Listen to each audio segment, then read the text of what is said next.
I spent 22 months restoring a stone farmhouse with my bare hands. Every wall, every beam, every inch of original hardwood floor. When I handed my son the deed, he looked around for 45 seconds and said it felt like a bed and breakfast for old people. 6 weeks later, I sold that house to a developer for $870,000. When my son found out, he told me I'd stolen from my own family. But that was only the beginning. My name is Gerald Moss. Most people call me Jerry. I'm 64 years old, retired stonemason. 41 years in the trade before my right knee made the decision for me. I built everything you can imagine: garden walls, cathedral facades, fireplace surrounds for homes that cost more than I'll ever earn in my life. My hands know stone the way a pianist knows keys. You feel it before you see it. The weight, the grain, the temperature. A good stonemason doesn't just stack rock. He reads it. My wife, Carol, passed 3 years ago. Pancreatic cancer. 11 weeks from diagnosis to the last morning I held her hand. She was 59 years old. She liked crossword puzzles and hummingbirds and driving with the windows down in October. She never got to finish the one she'd started the night before her diagnosis. I still have it on the kitchen counter. I never touched it. After she was gone, the silence in our house became its own kind of weight. Not peaceful silence. The other kind. The kind that settles into the walls and stays. I'd owned 5 acres outside Asheville, North Carolina, since 1987. Carol and I had bought it the year our son, Derek, was born. It was cheap land, then sloped, rocky, partially wooded, with a collapsed stone farmhouse sitting at the edge of the tree line. An 1890s structure. Original fieldstone construction. 2 stories. The bones still solid beneath the fallen sections. We'd always talked about restoring it one day. One day kept getting pushed forward until there was no more forward left. After Carol passed, I looked at that ruin from my back porch one morning in January and thought, I know how to do this. I know exactly how to do this. I didn't call anyone. Didn't ask for opinions. I pulled my tools out of storage, drove to the site, and started clearing debris. 22 months. Every morning, before the mist lifted off the Blue Ridge. Every evening until I couldn't trust my own hands in the fading light. I reset the original stone walls using traditional dry stone and lime mortar techniques, the way those walls had been built before anyone thought concrete was progress. I sourced reclaimed heart pine for the floors from a demolition yard in Hendersonville. Wide planks, some of them 20 inches across. I refinished them by hand. No chemical strippers, just time and patience. The kitchen I built from salvaged materials and new cabinetry I milled myself. Cherry wood, hand-cut mortise and tenon joints, simple and clean. The 2 fireplaces I restored stone by stone. The larger one in the main room took me 6 weeks alone. I repointed every joint. I rebuilt the chimney crown from scratch. When I finished, the house was 1,800 square feet of something that doesn't exist anymore. Authentic 1890s construction. Updated for modern living. On nearly an acre of cleared land within the 5 I owned. 4 bedrooms, 2 baths, a porch that faced west toward the mountains. I'd planted a kitchen garden along the south wall. Carol had always wanted one. I texted Derek in April. Come see the house when you have time. Bring the family, he replied the next morning. Busy month. Maybe Memorial Day weekend? Memorial Day was 6 weeks away. I went back to work caulking the bathroom tiles and didn't mention it again. They arrived on a Saturday afternoon in late May. Derek's BMW came up the gravel lane I'd graded and laid myself. My daughter-in-law, Stephanie, stepped out first. She's 35, works in marketing, keeps her hair in a very precise cut that suggests she has opinions about most things. She looked at the house the way someone looks at a strange piece of furniture they've been left in a will. Derek came around from the driver's side. My son, 38 years old. Good-looking kid, always was. He works in commercial lending in Charlotte, makes real money, wears the kind of shoes that aren't meant to get dirty. Dad! He hugged me quickly, one arm, the other hand holding his phone. I spread my arms toward the house. So? He squinted up at it. It's really old looking. It's really old, I said. That's the point. The front door was original pine, 2 inches thick. rehung on hand-forged hinges I'd commissioned from a blacksmith in Swannanoa. I'd stripped and re-oiled the wood until the grain opened up like a map. Derek walked past it without pausing.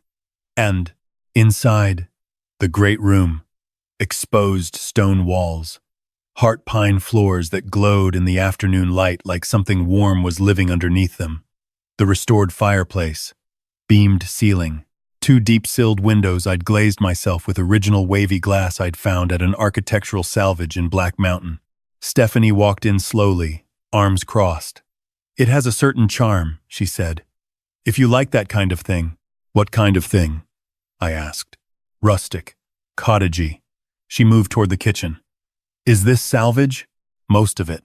The cabinetry is cherry I milled from a tree that came down on the back of the property." She opened a drawer, closed it. Her expression was the same as someone reading a menu in a language they don't speak. Derek stood in the center of the room, looking at the ceiling. "Dad, the beams are great." He said it the way you compliment a child's school project. I took them through the rest of the house. The bedrooms, with their original plaster walls, repaired section by section. The clawfoot tub I'd found in a salvage yard in Weaverville and spent 3 weekends refinishing. The upstairs porch, with its view straight up the ridge line. Stephanie said the bathrooms would need to be updated. I'd just finished those bathrooms 6 weeks ago. Outside, I showed them the kitchen garden. The porch I'd rebuilt plank by plank from old-growth lumber. The stone walkway I'd laid connecting the house to the parking area. Each stone set by hand and leveled without machinery. Derek put his hands in his pockets. "Can I ask you something, Dad?" "Of course. Why didn't you just sell the land? You could have gotten a good price, bought something closer to town. Something move-in ready." "This is move-in ready," I said. He rubbed the back of his neck. "I mean more modern, less maintenance. I built this for you," I said. "For you and Stephanie and the kids. Room to grow. Space for Emma and Tyler to have a yard. A real yard, not a subdivision postage stamp." He looked at Stephanie. She was checking her phone. "Dad." He lowered his voice. "Honestly, it's not really our style. We've been looking at places in South Asheville. New construction. There's a development going up near the river. Townhomes. Better school district." I looked at my son.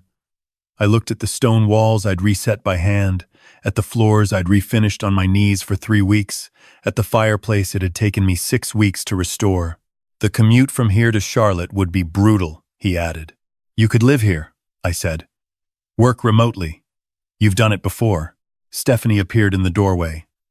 "Babe, we should get going. Emma's got her thing at 4. Derek turned back to me. Apologetic in the way people are when they're not actually sorry but know they should appear to be. "We'll think about it, Dad. Maybe it makes more sense as a rental property. You could probably get $800-900 a month from vacationers. $800 a month." He pulled me into a brief hug. "It's a beautiful project. You did an amazing job. Seriously." I stood on the porch I'd built and watched his BMW back down the gravel lane. The afternoon light hit the stone walls of the house in a way that made them look like they'd grown there. 12,000 stones, give or take. I'd touched every one of them. A beautiful project. I went inside and made a sandwich. Ate it alone at the kitchen table Carol and I had used for 31 years, which I'd brought up from our house in the truck. I sat there until the sun went behind the ridge. The following Monday, I called a man named Douglas Webb. He'd been in the room at a preservation conference I'd spoken at in Brevard years earlier. Boutique hospitality developer. He'd built a reputation buying historically significant properties in western North Carolina and converting them into high-end vacation rentals and small inns, not the manufactured rustic kind, the real thing. "Douglas," I said when he answered, "I have something you should see." He came the following Thursday. Spent 2 hours walking through every room. He got down on one knee to examine the floor joinery. He ran his hands along the stone walls. He stood at the restored fireplace for a long time without speaking. Finally, he turned to me. "Jerry, I want to be direct with you. This is extraordinary work. The market for authentic historic properties in this region is stronger than it's ever been. People are paying significant premiums for the real thing, not the version of the real thing. This is the real thing. What are your plans for it? My son didn't want it, I said. Douglas nodded slowly. I'll make you an offer today. $870,000. We'll convert it to a 4-bedroom luxury rental. Keep the name, keep the character. I'll have my attorney draw up the papers this week. I looked out the west-facing window of the house I'd spent 22 months rebuilding. The mountains were hazy and blue in the distance. I'll call you tomorrow, I said.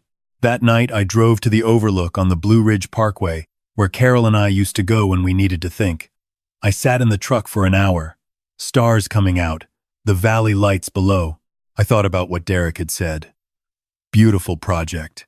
$800 a month. Not our style. I called Douglas the next morning. We have a deal. The closing happened on a Thursday in late September.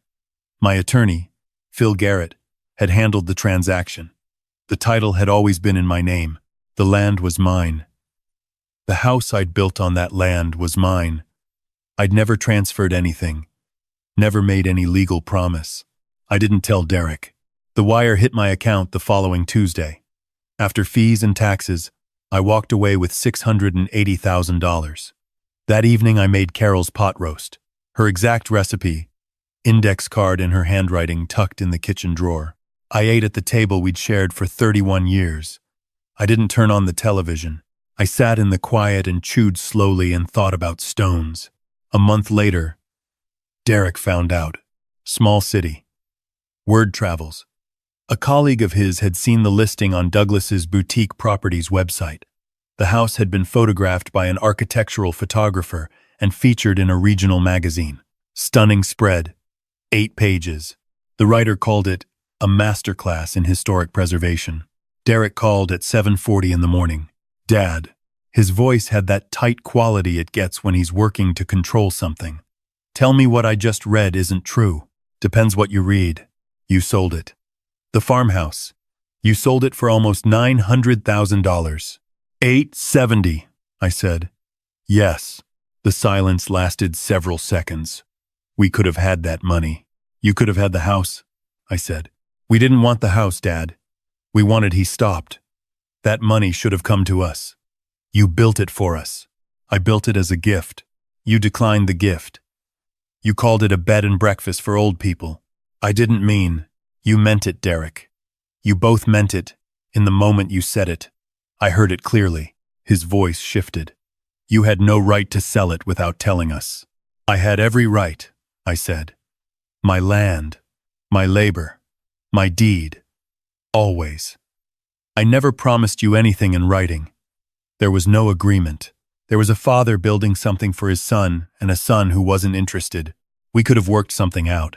If you'd just talked to us. I'm talking to you now. That's not, he exhaled hard. I'm going to call Phil.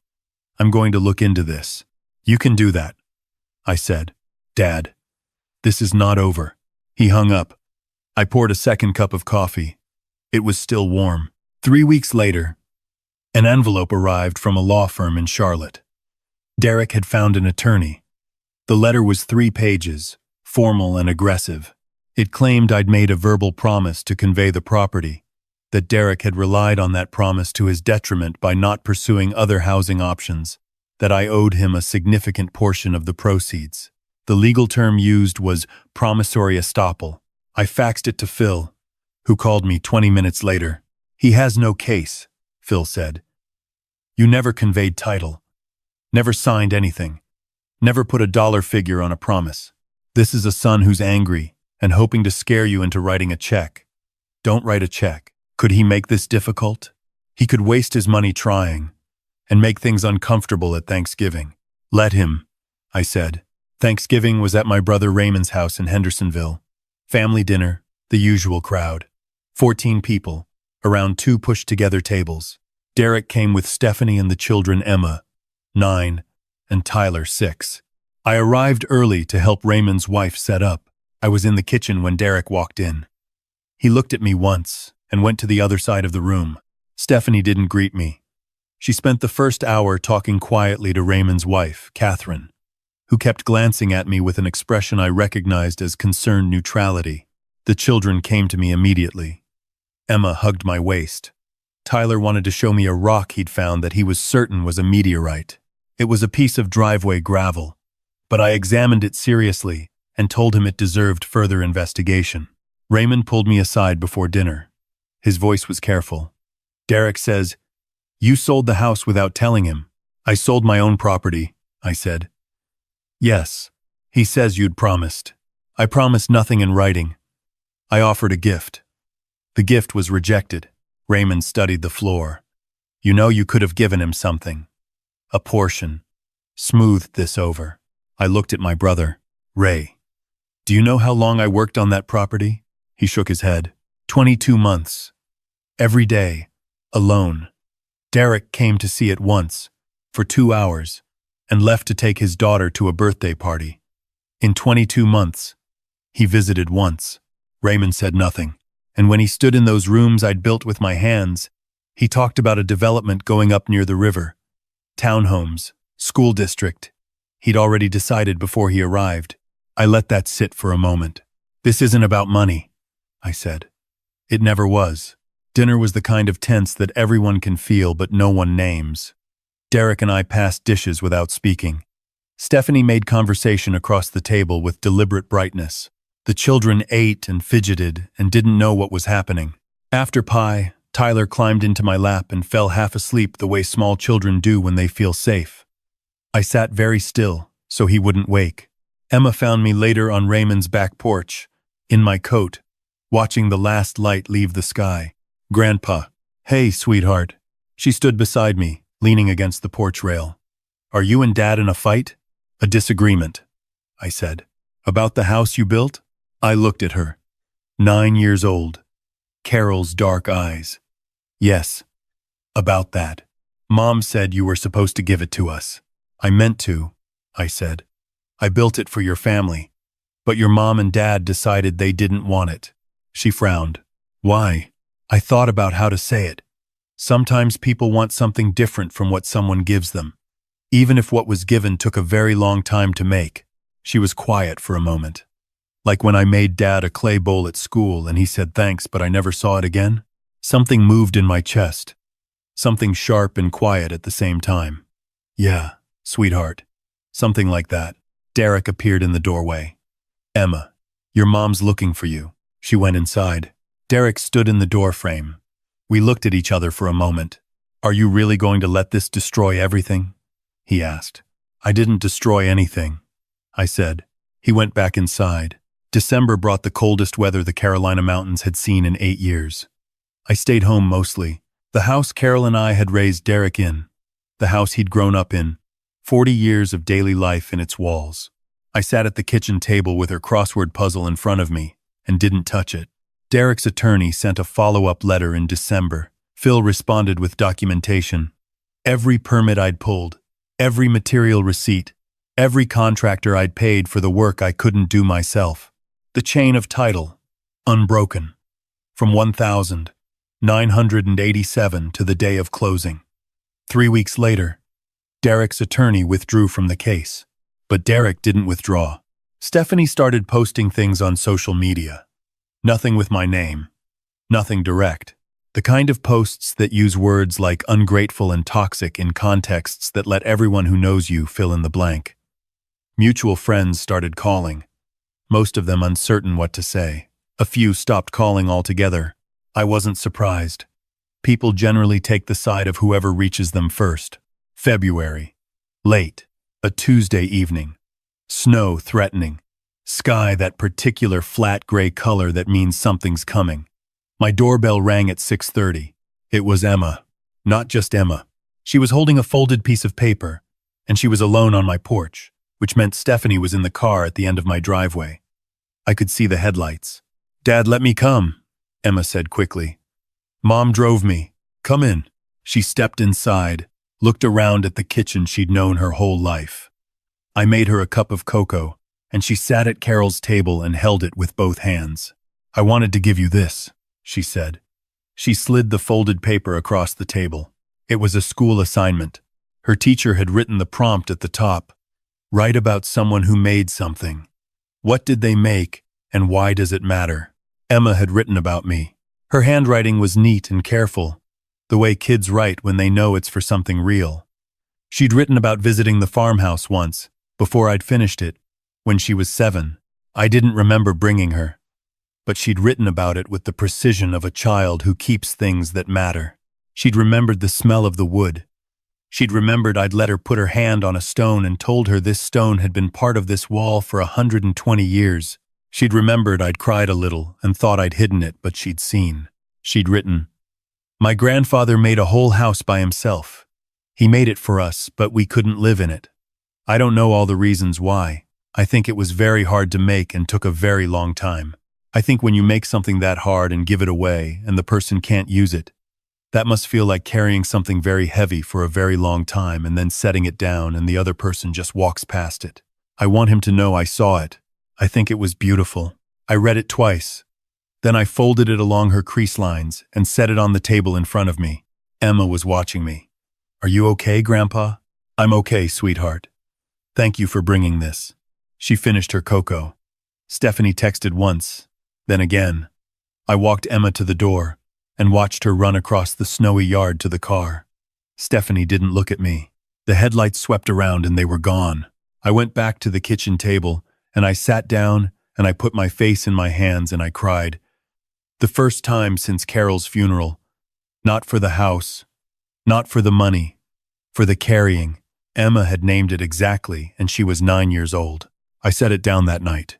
Whatever I'd been holding, March. I started working again. Small projects, custom mantles, garden benches, a dry stone retaining wall for a neighbor whose slope kept washing out. I didn't need the income, but I needed the movement, the making. Douglas sent me photographs from the farmhouse in late March. He'd opened it as a vacation rental in February. Booked solid through the summer, he said. Guests kept leaving reviews about feeling something different there.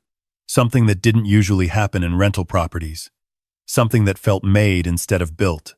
I printed the photographs and put them on the refrigerator alongside a photo of Carol. April brought something I didn't expect. Derek called on a Thursday morning. Not about the attorney, not about the money. He called because Tyler had broken his arm at school, and Derek was at the hospital, and Stephanie was 2 hours away at a conference, and he sounded like what he was. A father, scared, without the performance that usually accompanies my son's voice. I was in the truck before I'd fully processed the conversation. Tyler's arm was a clean fracture, the kind that heals fast in children. He was fine. He'd been braver about the x-ray than Derek had. We sat in the waiting room for 2 hours while they set the cast. Tyler slept across 2 chairs with his head in my lap. Derek sat next to me. We didn't talk about the house. We didn't talk about the money, or the attorneys, or Stephanie's social media. We just sat in a hospital waiting room in the particular silence of people who've been frightened for the same child and feel the same relief on the other side of it. When Tyler was discharged, we stood in the parking lot in the early evening. "Thank you for coming," Derek said. He meant it. I could hear the difference. "He's my grandson," I said. He nodded. We stood there, a moment in the cooling air. "Dad." He stopped. Started again. "I don't know how to." "You don't have to today," I said. He looked at me. "There's time," I said. "We have time. That's enough for right now." I drove home alone. Made dinner. Ate at Carol's table. The kitchen was warm and quiet and felt, for the first time in a while, like enough. May. A letter arrived with no return address, which usually means it's something I don't want. Inside was a card. Stephanie's handwriting. I recognized it from birthday cards she'd sent over the years, the ones that always had her signature slightly too large. She'd written one paragraph. Careful handwriting, the kind that happens when someone has rewritten the same thing several times. She said she'd driven past the farmhouse in March, stopped on the road, and looked at it for a long time. She said it was beautiful. She said she understood now that it had always been beautiful and that she hadn't been able to see it then, and she was sorry that she couldn't. She didn't ask for anything. She didn't explain further than that. She signed it with her first name. I put the card in the kitchen drawer with Carol's crossword puzzle. June. Derek came by on a Saturday morning unannounced, which Derek never does. I was in the garage, roughing out the legs for a dining table a client in Weaverville had commissioned. 8-quarter white oak, traditional trestle design. He stood in the garage doorway and watched me work for a while. I let him. Finally. What are you making? Dining table. Trestle style. White oak. He came closer and looked at the lumber on the bench. Can I ask you something? Of course. How do you know where to start? He touched the edge of one of the blanks. When you look at a piece of wood like this, how do you know what it wants to be? I looked at my son. I thought about how to answer honestly. You spend time with it first, I said. You don't start cutting until you've looked at it from every angle. You find the grain. You find the figure in the wood. Then you work with it, not against it. He was quiet. He ran his hand along the grain. I let him. I asked him if he wanted to stay for a few hours. He said yes. I gave him a plane and showed him what I was after on one of the pieces. He was terrible at it for about 20 minutes. Then his hands started to find the angle. I didn't say much. There's a point when instruction becomes interference, and you have to let the material teach the person instead. We worked until noon. I made sandwiches, and we ate in the garage on the tailgate of my truck. It was the most time we'd spent together without talking about anything in 20 years. He came back the next Saturday, and the one after that. By August, he could read a board well enough to know which face to start from. He had calluses forming at the base of his fingers. He stopped checking his phone. I noticed that last part most. In September, Emma's school had a family involvement day. I was included, which surprised me, but I went. Emma had made a model of a building in her class's architecture unit. She'd made it out of small stones from the creek behind my house, mortared with clay. Rough, imprecise, structural logic entirely her own. Her teacher told me she'd explained dry stone construction to the class from something she'd read. She'd looked it up herself. Emma showed me the model carefully. She explained every decision as if presenting to someone who'd understand. I listened to every word. That's good. Solid thinking, I told her. You paid attention to the corners. That's where most people go wrong. She beamed. Thanksgiving, second year. Raymond's house again. Derek came early and helped set up tables. He and I carried chairs from the basement without being asked. When we passed each other in the hallway, he stopped. Dad, I need to say something. I waited. I know I hurt you. Not just with the house. I've been not seeing you clearly for a long time. What you do, what you know, what it takes. I put something that I built. He stopped. I almost laughed. I put a loan structure I was proud of ahead of a house you built with your hands in Tennessee heat. And I didn't once think about which one actually mattered. I looked at my son. He'd aged a little this year. Good aging. The kind that comes from something real. I don't need a speech, I said. I just need you to show up. He nodded. I know. I'm working on that. We set the last of the chairs. 14 people came.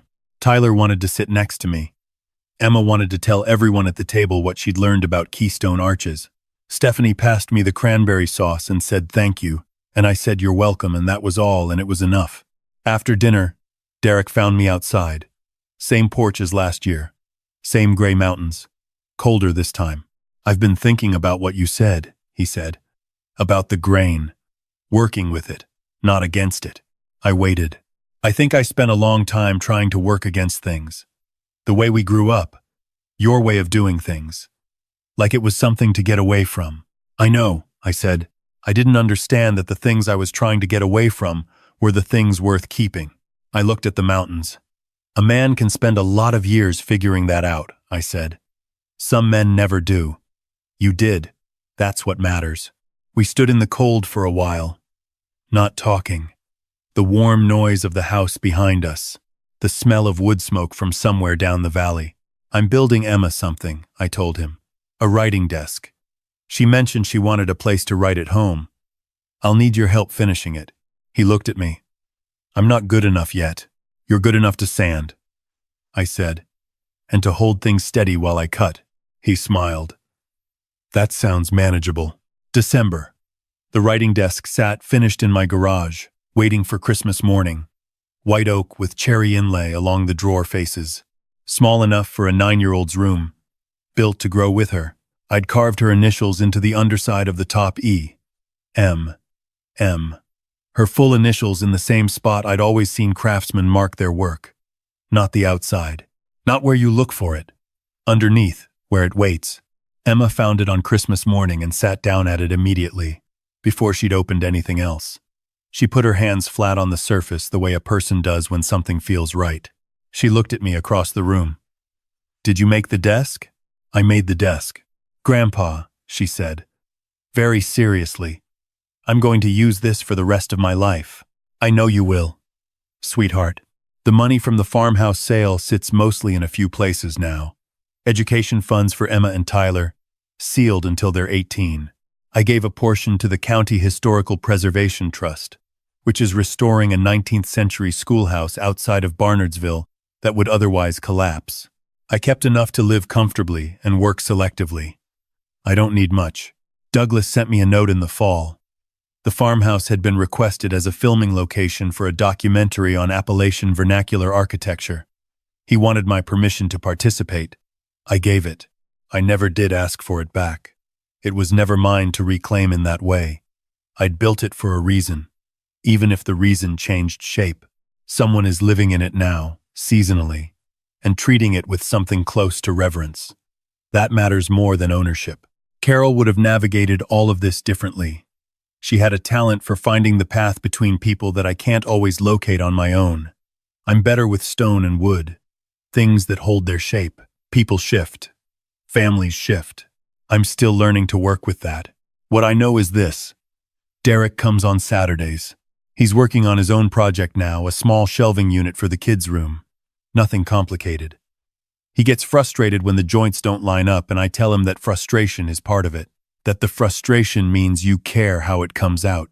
That everyone who's ever built anything worth building has sat on the floor of a garage and wanted to throw it all out the window. He laughs at that. It's a good laugh. The real one he had as a kid, before he decided laughing like that wasn't professional. Emma comes on Sundays. She's decided she wants to learn dry stone walling. I'm building her a practice wall in the backyard. Small, just to learn the logic of it. She has good instincts, passions. She takes her time with each stone, which is the whole thing, really. That's the whole thing. Some lessons cost more than others. Mine cost a farmhouse and the better part of 2 years. My son's cost him a year of Saturdays and most of the version of himself he'd been performing. We're both a little lighter for the losing. We're talking now. We're building now. Sometimes together, sometimes parallel, sometimes just near each other in a warm garage with the radio on and sawdust on the floor. Carol's crossword puzzle is still on the kitchen counter. I've decided it'll stay there. There's a word near the bottom she'd almost finished. I finally looked at the clue a few weeks ago. 6 letters. The answer, which she'd gotten right, which she'd always get right, was legacy. She got it right.